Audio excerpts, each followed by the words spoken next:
เป็นผู้ควบคุมจิตของเราทั้งกายทั้งจิตต้องพึ่งพาสติสติเปรียบเสมือนพ่อแม่สติเปรียบเสมือนครูอาจารย์สติเปรียบเสมือนพี่เลี้ยงลูกเลี้ยงทารกแรกเกิดจิตของเรากายของเราเปรียบเสมือนลูกเปรียบเสมือนนักเรียนท่านทั้งหลายสติจึงเป็นผู้กำกับกายกับจิตควบคุมกายกับจิตกำหนดให้กายกับจิตอาศัยซึ่งกันและกันแน่ท่านทั้งหลายสติมีบทบาทต่อการดำเนินชีวิตของเราแต่ละวันแต่ละชั่วโมงแต่ละนาทีแต่ละวินาทีผู้ที่มีสติจะเป็นผู้รู้กายอย่างทั่วถึงรู้อารมณ์รู้ความคิดอย่างละเอียดถี่ถ้วนท่านทั้งหลายสติเป็นผู้บังคับบัญชาสติเป็นผู้ใหญ่เป็นหัวหน้าใหญ่ที่คอยกำกับกำหนดควบคุมกายกับจิตให้อยู่กับธรรมให้อยู่ในธรรมให้อาศัยธรรมให้พึ่งพาธรรมเท่านั้นท่านทั้งหลายสติ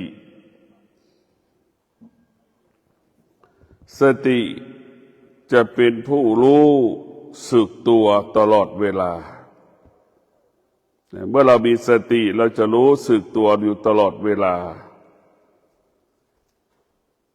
รู้สึกตัวทุกอิริยาบถจะนั่งจะนอนจะยืนจะเดินรู้ระหว่างจะนั่งจะนอนจะเดินก็รู้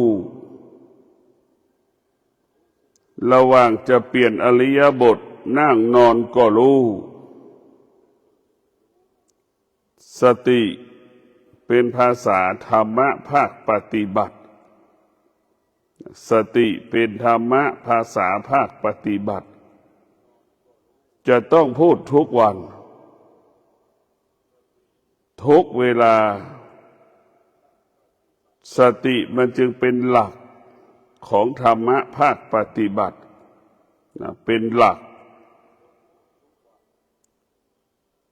บุคคลที่มีสติเป็นผู้ไม่ประมาทในการมีชีวิตอยู่แต่ละชั่วโมงแต่ละนาทีแต่ละวินาทีสติบุคคลที่มีสติดำรงตนไม่ประมาทในอิริยาบถทั้งสี่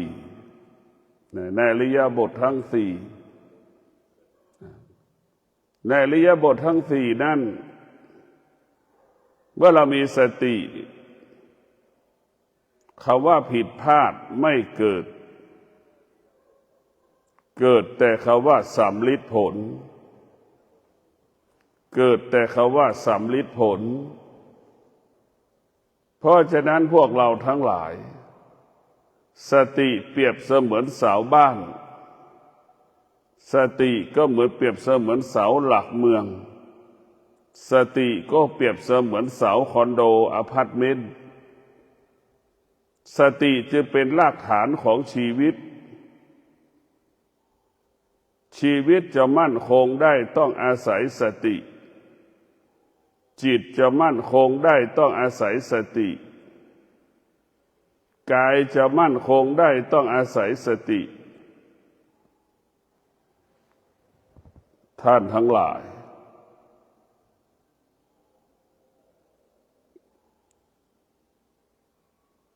สตินั้นมันมีพลังสติมันเป็นพลังงานที่ไม่มีวันจบสิ้นไม่มีหมดสิ้นไปจากโลกใบนี้ผู้ที่มีสติก็คือผู้ที่มีพลังผู้ที่มีสติก็จะมีกำลังทำการใดๆก็ง่ายทำการใดๆก็สะดวกผู้ที่มีสติจะเป็นผู้ที่สำรวมกายวาจาใจกายวาจาใจนั้นจะไม่ประมาท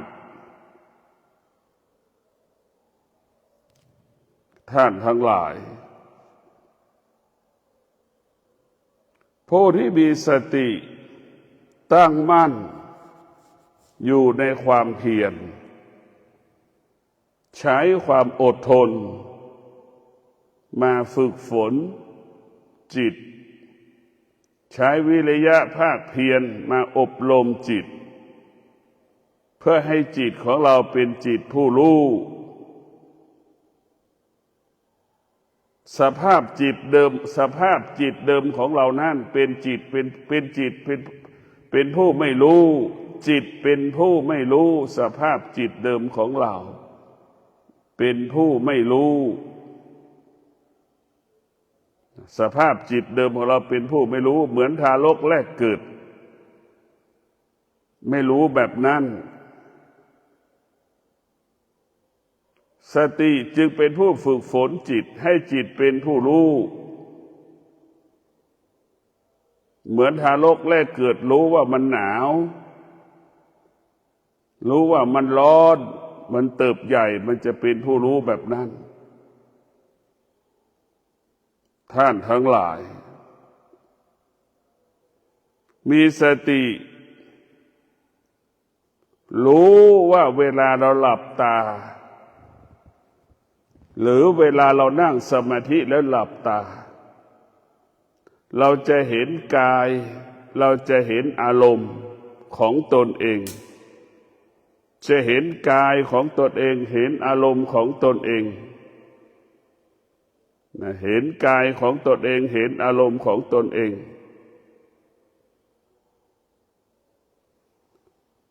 ความสงบเกิดขึ้นที่ตาก็สงบความสงบเกิดขึ้นที่หูก็สงบความสงบเกิดขึ้นที่จมูกก็สงบความสงบเกิดขึ้นที่ลิ้นก็สงบความสงบเกิดขึ้นที่กายก็สงบความสงบเกิดขึ้นที่จิตก็สงบความสงบเกิดขึ้นที่ไหนเนี่ยมันจะเป็นประโยชน์ทั้งสิ้น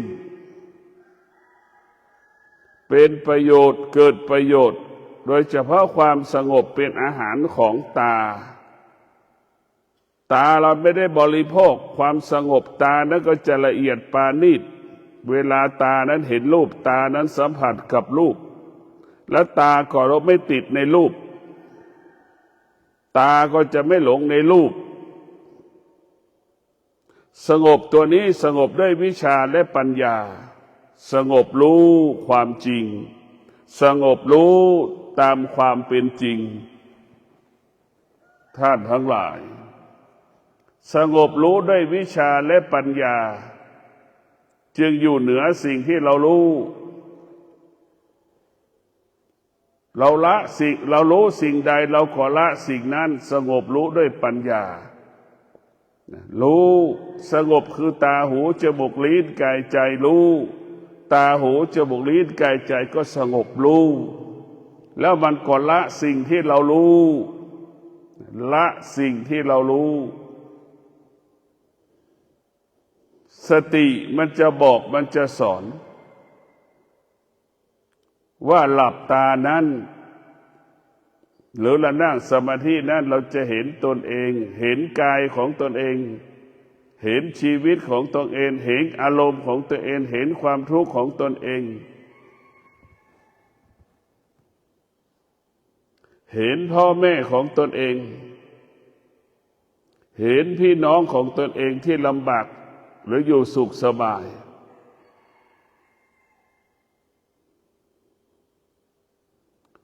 เวลาเราลืมตามีสติรู้เวลาเราลืมตาเราจะเห็นแต่สิ่งอื่นๆมีสติลืมตาจะรู้เรื่องอื่นๆเห็นสิ่งอื่นๆซึ่งเป็นสิ่งนอกกายเวลาเรามีสติหลับตาเราจะเห็นกายกับจิตเห็นอารมณ์กับกายที่มันเกิดปฏิกิริยาต่อต้านก็ดีต้อนรับก็ดีมันจะรู้เห็นอาการสองอาการ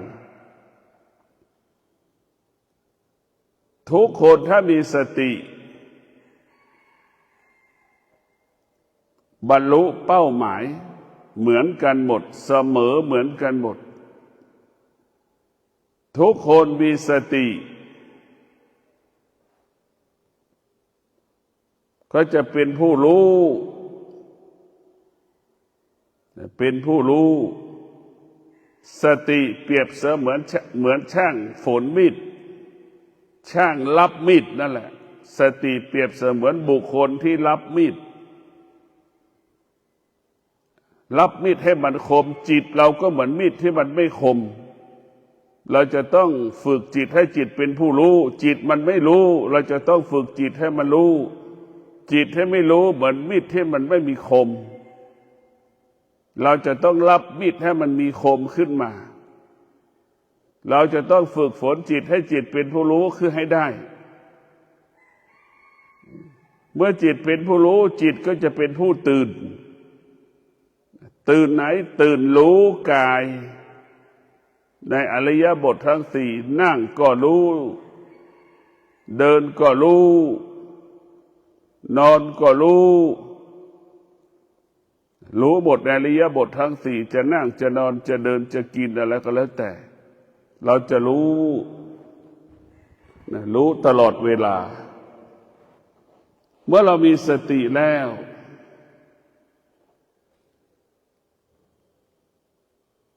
จิตของเราก็มั่นคงไม่หวั่นไหวเมื่อเรามีสติเราก็ชนะใจตนเองชนะใจตนเองถ้าเราขาดสติก็พ่ายแพ้ใจตนเองเรามีสติเราก็จะอดทนที่จะอยู่กับอารมณ์ของตนเอง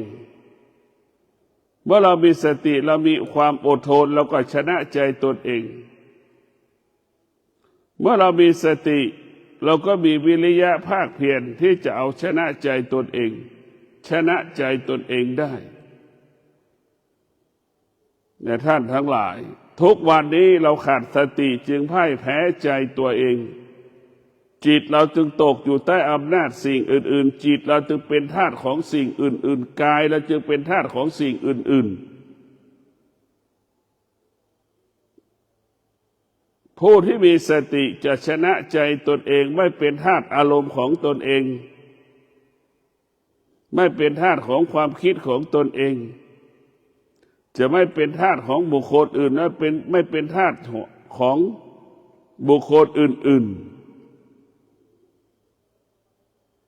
เพราะฉะนั้นพวกเราทั้งหลายเรามีสติที่จะฝึกฝนจิต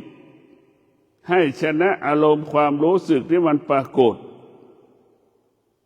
เรามีสติที่จะขยันที่จะต้องอดทนที่ต้องมีภาคเพียรเอาชนะจิตตนเองอารมณ์ตนเองความคิดของตนเองเราอยากนอนเราก็นอนอย่างเงี้ยแหละเราพ่ายแพ้ตนเองอยากกินก็กินอย่างเงี้ยเราพ่ายแพ้ของตนเองเราต้องมีสัจจะว่าเราจะนอนกี่ทุ่ม3 ทุ่มเราจะนอนเราต้องมีสัจจะว่าเราจะนอน3 ทุ่มแต่ถ้าเราไม่มีสติมันก็ต้องไปอาศัยสัจจะมาควบคุมอีกว่าเราจะต้องนอน3 ทุ่มถึง3 ทุ่มเราจะต้องเข้านอน นี่แหละสติมันจะกำกับและบังคับเพื่อจะไม่ให้เราตามใจตัวเองถึง3 ทุ่มแล้วยังไม่นอนเห็นไหมเพราะเราไม่ชนะใจตัวเองแต่ถ้าเรามีสติ3 ทุ่มแล้วมันจะบังคับให้เรานอนเรามีสติเราจะบังคับให้เราตื่นตี 3:30มันจะบังคับเราให้ตื่นตี 3:30มีสติบังคับให้เราตื่นตี 3:30พอถึงตี 3:30เราจะต้องตื่นทุกวันในการมีสติอย่างนี้คือเป็นการฝึกจิตของเราการมีสติคือการฝึกจิตให้ชนะอารมณ์ของตนเองการมีสติชนะใจตัวเองก็คือชนะอารมณ์ความคิดของตนเองเราไม่เป็นทาสของตนเองเนี่ยท่านทั้งหลายเรามีสติเราจะเท่าทานความคิดเท่าทานอารมณ์เท่าทานความคิดเท่าทานอารมณ์เมื่อเราเท่าทานความคิดเท่าทานอารมณ์กายวาจาใจแล้วก็สำรวมกายวาจาใจแล้วก็สงบท่านทั้งหลายเรามีสติเราก็รู้ว่าสิ่งที่เรารู้มันไม่เที่ยงสติมันจะบอกให้เรารู้ตั้งแต่เส้นผมถึงฝ่าเท้าเรานี่มันไม่เที่ยงทั้งสิ้นเมื่อเรารู้กฎของธรรมะแล้วว่าโลกใบนี้เป็นอนัตตาเราก็รู้ว่าร่างกายของเราก็เป็นอนัตตาเราจะไม่ยึดติดสิ่งที่มันเป็นอนัตตาเราก็รู้ว่าเราไม่สามารถควบคุมสิ่งที่เป็นอนัตตานั้นได้เดี๋ยวเรามีสติเราจะรู้อย่างนี้รู้แบบนี้ก็รู้ว่าทุกสิ่งทุกอย่างมันไม่เที่ยงความคิดของเราก็ไม่เที่ยงอารมณ์ของเรามันก็ไม่เที่ยงความโลภก็ไม่เที่ยงความหลงก็ไม่เที่ยงความโกรธก็ไม่เที่ยงมันไม่มีสิ่งใดที่ถาวรเป็นอมตะไม่มีท่านทั้งหลายเราจึงเท่าทันเอาชนะใจตัวเองชนะความคิดของตัวเองชนะอารมณ์ของตนเองเรามีสติเราจะเท่าทันมีสติเราจะเท่าทันสิ่งที่มันไม่เที่ยงปรากฏสิ่งที่มันไม่เที่ยงปรากฏเราจะเท่าทันสิ่งเหล่านี้เรามีสติเราจะเท่าทันสุขที่มันปรากฏทุกข์ที่มันปรากฏเรามีสติเราจะเท่าทันอารมณ์ความรู้สึกที่เราพึงปรารถนาไม่พึงปรารถนาที่มันปรากฏเมื่อเรามีสติเราก็จะหยุดยับยั้งสิ่งที่เราไม่พึงปรารถนาและพึงปรารถนาไม่ให้เกิดขึ้นทั้งสองอย่างสิ่งที่พึงปรารถนาก็ไม่ให้เกิดสิ่งที่มีไม่พึงปรารถนาก็ไม่ให้เกิดเพราะมันไม่เที่ยงทั้งสิ้นเพราะฉะนั้นพวกเราต้องมีสติรู้เมื่อเรามีสติรู้ชีวิตเราก็มั่นคงชีวิตเราก็ปลอดภัยชีวิตเราก็ยั่งยืนชีวิตเราก็งอกงามมีสติรู้เราก็เท่าทันสิ่งที่เรารู้หมดผ่านทางตาหูจมูกลิ้นกายใจเราจะเห็นได้ว่าตาหูจมูกลิ้นกายใจเป็นทางผ่านเป็นช่องทางเป็นหนทางเป็นทางลัดก็อยู่ที่ตาหูจมูกลิ้นกายใจจะเป็นทางที่ระยาวนานที่สุดก็คือตาหูจมูกลิ้นกายใจของเราท่านทั้งหลายเราจงรับรู้สตินี่สำคัญที่สุดมันจะกำกับตาของเราบังคับตาของเราให้อยู่เหนือสิ่งที่เรารู้โดยอัตโนมัติสติมันจะบอกมันจะสอนให้เราอยู่เหนือสิ่งที่เรารู้ มันก็บอกต่อว่าสิ่งที่เรารู้ก็คือมันไม่เที่ยงมันจะบอกให้เรารู้อย่างนี้ว่าสิ่งที่เรารู้มันไม่เที่ยงแล้วมันก็ละสิ่งที่มันไม่เที่ยงแล้วมันก็ปล่อยวางสิ่งที่มันไม่เที่ยงเนี่ยมันจะรู้แบบนี้รู้อย่างนี้ในท่านทั้งหลายจิตของเราเมื่อเป็นจิตผู้รู้มันก็จะอยู่เหนือสิ่งที่ตามันรู้หูมันรู้จมูกมันรู้ลิ้นกายใจมันรู้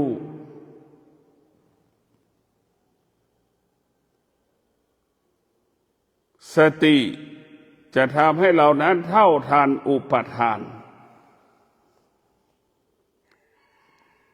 เมื่อเรามีสติอุปทานไม่มีบทบาทต่อสภาวะจิตของเรา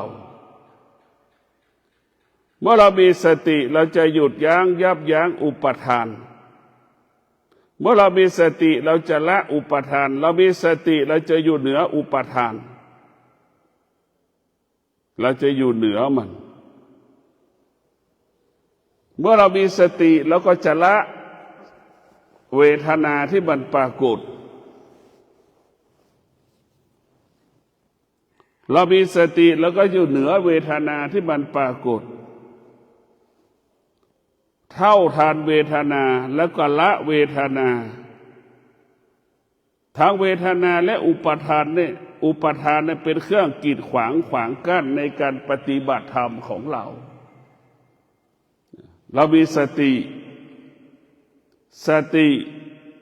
อดทนสติวิริยะภาคเพียรถึงจะหยุดเวทนาอยู่เหนือเวทนาละเวทนาเวทนาจะดับเวทนาได้ก็เพราะสติอดทนวิริยะภาคเพียรเราจะดับระงับยุติเวทนาได้ทุกวันนี้มันเป็นเรื่องเราไปติดเรื่องความรู้สึกเวทนาเป็นเหตุให้เกิดสุขกับทุกข์เวทนาเป็นเหตุให้เกิดพอใจไม่พอใจเนี่ยเวทนาเป็นเหตุให้เกิดสิ่งเหล่านี้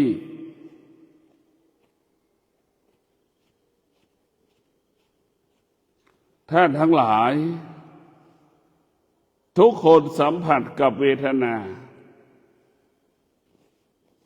เวทนามันปรากฏเราก็ไปยึดติดกลายเป็นอุปทานอีกมันก็เหมือนไม้แป้นนั่นแหละเวทนาก็เปรียบเสมือนตะปูที่ไปตอกไปแป้นติดฝาผนังจะเป็นแบบนั้นละติดแบบนั้นแหละหรือเวทนาเป็นกาวอุปทานเป็นหนูติดกาวมันจะเป็นเช่นนั้นและพวกเราทั้งหลายนะสภาพนิวรณ์ก็เช่นเดียวกันนิวรณ์ก็คงเปรียบเสมือนคนพิการคนที่มีอวัยวะครบไป32ประการมันไม่สะดวกในการปฏิบัติธรรมในนิวรณ์มันเกิดขึ้นนิวรณ์ทั้ง5นะมันเกิดขึ้นในกายในจิตเรานี่เหมือนคนพิการนั่นแหละมันไม่สะดวกเหมือนคนไม่พร้อมที่จะทำงานถูกบังคับให้ทำงานเป็นอย่างนั้นอึดอัดหงุดหงิด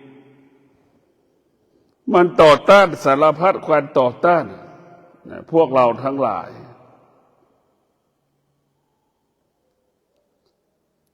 เราต้องรู้ว่าสิ่งที่เราปฏิบัติธรรมไม่บรรลุผลในการปฏิบัติธรรมเพราะ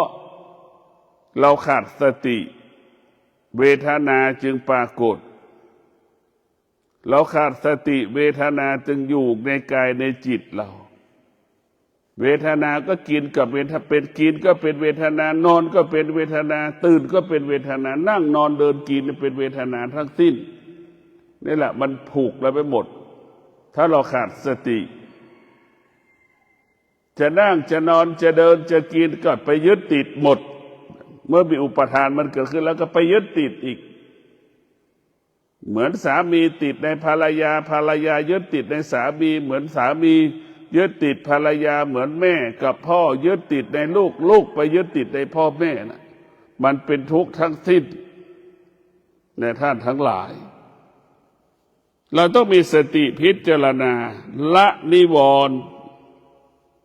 เราจะละนิวรณ์ได้เราต้องมีสติ บำเพ็ญเพียรความอดทนบำเพ็ญเพียรวิริยะภาคเพียรเราจึงกำจัดนิวรณ์ได้กำจัดอุปทานได้กำจัดเวทนาได้ทั้งเวทนาและนิวรณ์นั้นต้องอาศัยสติวิริยะขันติสติวิริยะขันตินี่แหละจะเป็นผู้กำจัดอุปทานนิวรณ์และเวทนาซึ่งสามตัวนี้ธรรมะสามหัวข้อนี้แหละมันจึงทำให้เราเกิดอาการหงุดหงิดอึดอัดฟุ้งซ่านกระสับกระส่ายกายก็สำแดงอาการจิตก็สำแดงอาการเรียกว่าไม่สงบเวทนาปรากฏจิตกายไม่สงบจิตไม่สงบอุปทานปรากฏจิตไม่สงบกายไม่สงบนิวรณ์ปรากฏกายก็ไม่สงบจิตก็ไม่สงบมันไม่สงบทั้งสิ้นเหมือนยุงเมื่อเรานิวรณ์เวทนาอุปทานนี่มันเหมือนสเปรย์ฉีดยุงน่ะสเปรย์ที่เราฉีดไล่ยุงหนีเป็นอย่างนั้นแหละมันทำให้เรากระตือฟุ้งซ่านทำให้เรานั้นกระสับกระส่ายทำให้เราคลายความเพียรทำให้เราละความเพียรจนถึงที่สุดเราก็ไม่มีโอกาสเกิดความสำเร็จในการบำเพ็ญเพียรการปฏิบัติธรรมเราก็ไม่ประสบความสำเร็จในการประกอบอาชีพการปฏิบัติหน้าที่ของเราเพราะฉะนั้นพวกเราต้องมีสติว่าเรามีสตินั่นจะทำให้เรารู้สึกตัวอยู่ตลอดเวลาเราจะคิดก็ไม่ประมาทในความคิดเราจะมีสติที่จะคิดเรียกว่าคิดตามความเป็นจริงส่วนมากมนุษย์คิดไม่เป็นตามความเป็นจริงผู้ที่มีสติคิดตามความเป็นจริงคิดตามความเป็นจริงมีสติจะคิดตามความเป็นจริงพูดตามความเป็นจริงทำตามความเป็นจริงแต่เรามีสติพวกเราทั้งหลายการมีสติเป็นเรื่องใหญ่สติของเราเนี่ยแหละจะทำให้เรานั้นบรรลุเป้าหมายได้เพราะสติสตินี่สำคัญที่สุด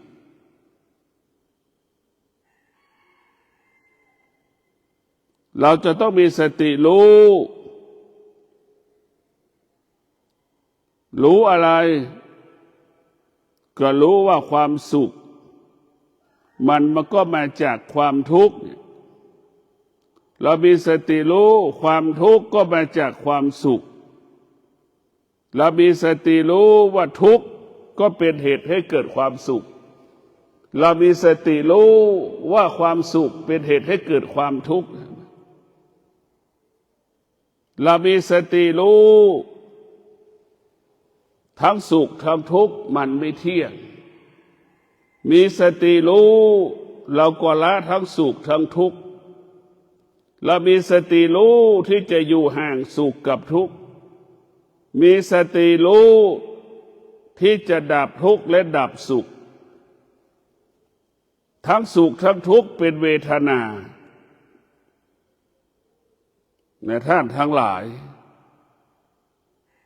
เราจะเป็นต้องใช้หลักธรรมคำสอนของพระพุทธเจ้าโดยเฉพาะสติเช่นวันนี้หัวหน้าครอบครัวมีสติไปประกอบอาชีพปฏิบัติหน้าที่หัวหน้าครอบครัวนั้นก็ประสบความสำเร็จขณะเดียวกันหัวหน้าครอบครัวขาดสติในการปฏิบัติหน้าที่ประกอบอาชีพก็ไม่ประสบความสำเร็จแต่พวกเราต้องมีสติพิจารณาสติมันจะบอกจะสอนให้เราจัดการตนเองพึ่งพาตนเองตนแลเป็นที่พึ่งแห่งตนพึ่งพาตนเองอาศัยตนเอง เรามีสติรู้พึ่งพาตนเองอาศัยตนเองจึงอยากฝากให้พวกเราได้มีสติพิจารณาชีวิตของเรามันไม่เที่ยงชีวิตของเรามันไม่เที่ยงชีวิตของเรามันไม่มีอะไรแน่นอนชีวิตของเราอยู่ภายใต้อนิจจังทุกขังอนัตตาชีวิตของเราจะมั่นคงได้ต้องอาศัยสติอาศัยสมาธิอาศัยปัญญาเมื่อเรามีสติสมาธิปัญญามันจึงให้กายเรามีกำลังให้จิตเรามีกำลังจะพัฒนาก็ง่ายแก้ไขปัญหาก็สะดวกท่านทั้งหลายสติสมาธิและปัญญานั่นแหละจะนำมาซึ่งความสำเร็จหัวหน้าครอบครัวมีสติมีสมาธิมีปัญญาไปประกอบอาชีพก็ประสบความสำเร็จสมปรารถนาผู้ปฏิบัติธรรมมีสติมีสมาธิมีปัญญาปฏิบัติธรรมแต่ละการเวลาก็ประสบความสำเร็จสติสมาธิปัญญานั่นนะจึงทำให้เราปฏิบัติธรรมประพฤติธรรมเข้าถึงธรรมได้ง่ายเห็นธรรมได้ง่ายธรรมเกิดขึ้นได้ง่ายเพราะจิตของเรามีสติมีสมาธิมีปัญญามันเป็นเข็มทิศชี้ทางให้เราเดินไม่ต้องอ้อมไม่ต้องค้อมมันเป็นเส้นทางที่เราเดินกลางตรงเดินแล้วก็ถึงจุดหมายเป้าหมาย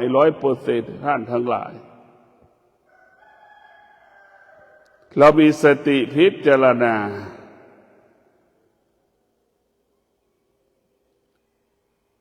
ชีวิตของเรา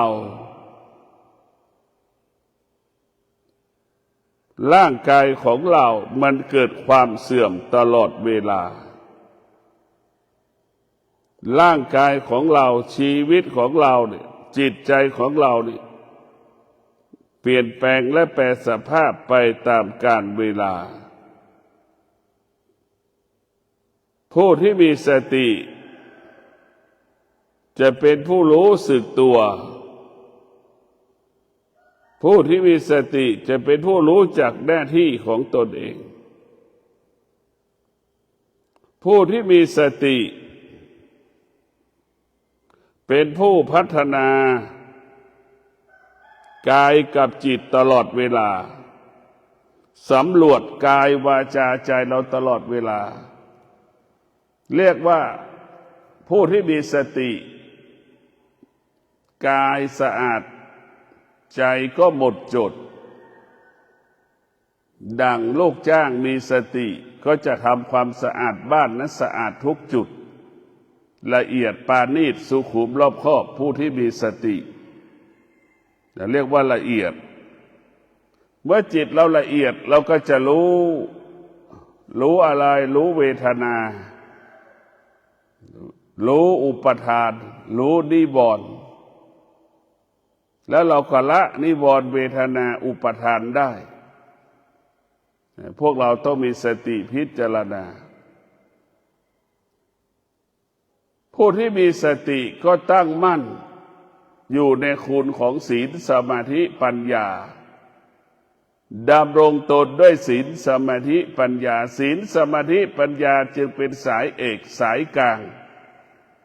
ของพระพุทธเจ้าพวกเราทั้งหลายเราจำเป็นต้องพึ่งพาสติต้องอาศัยสติ